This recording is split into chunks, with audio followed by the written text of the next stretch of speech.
আসসালামু আলাইকুম সুপ্রিয় দর্শক, আশা করি আপনারা সকলে আল্লাহ তাআলার রহমতে ভালো আছেন। ভাইয়ের লাশ আনতে গিয়ে আরেক ভাইও চিরতরে চলে গেল। ভাবতে পারেন, ১ বছর আগে যে ভাই বিদেশে পাড়ি দিয়েছিল স্বপ্ন নিয়ে, আজ তার লাশ এলো দেশে।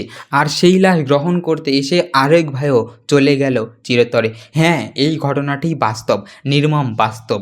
চট্টগ্রামের ফটিকছড়ি তালুকদার পাড়ার ছেলে রুবেল ২০২৪ সালে পরিবারের অভাব ঘোচাতে একটুখানি স্বচ্ছতার আশায় ভবিষ্যতের একটি ভালো দিন কল্পনা করে পাড়ি জমিয়েছিলেন সৌদি আরবে।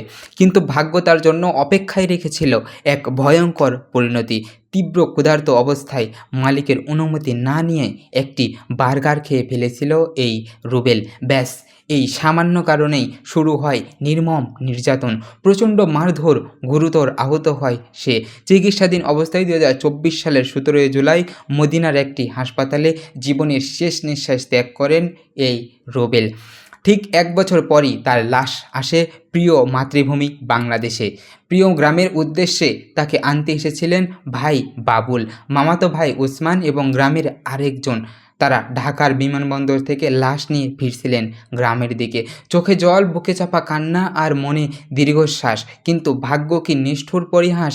চট্টগ্রাম অভিমুখী ঢাকা চট্টগ্রাম মহাসড়কের ১৪ গ্রামের কালকাপাড়া এলাকায় লাশবাহী অ্যাম্বুলেন্সকে ধাক্কা দেয় একটি দ্রুতগতির লরি। নিয়ন্ত্রণ হারিয়ে অ্যাম্বুলেন্সটি সজারু ধাক্কা মারে একটি সিএনজিতে।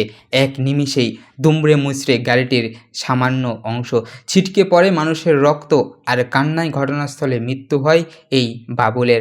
আর হাসপাতালে নেওয়ার পথে প্রাণ হারায় মামাতো ভাই উসমান গনি। একজন ভাইয়ের লাশ ঘরে আনতে গিয়ে আরেক ভাইও লাশ হয়ে ফিরতে হলো। পরিবারকে ১ বছর আগে গিয়েছিল একজন রুবেল, আজ ফিরল তিনটি কফিন। ১ বছরের ব্যবধানে ৩টি প্রাণ চলে গেল।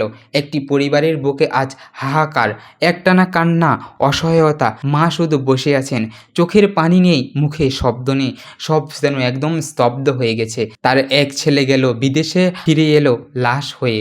আরেক ছেলে গেল সেই লাশ নিতে, সেও ফিরল একটা লাশ হয়েই। একটা পরিবারের ৩টি পুরুষ সদস্য হারিয়ে গেল। একটি বার্গারের কামড় থেকে শুরু হয়ে শেষ হলো ৩টি কফিন। শুধু একটি কথা ঘুরপাক খায় সবার মুখে, ভাইয়ের লাশ আনতে গিয়ে ভাইও গেল। কি নির্মম, কি ভয়ঙ্কর! আমাদের প্রার্থনা ও শিক্ষা, আসুন অন্তত পরিবারের জন্য আমরা সবাই দুহাত তুলে দোয়া করি।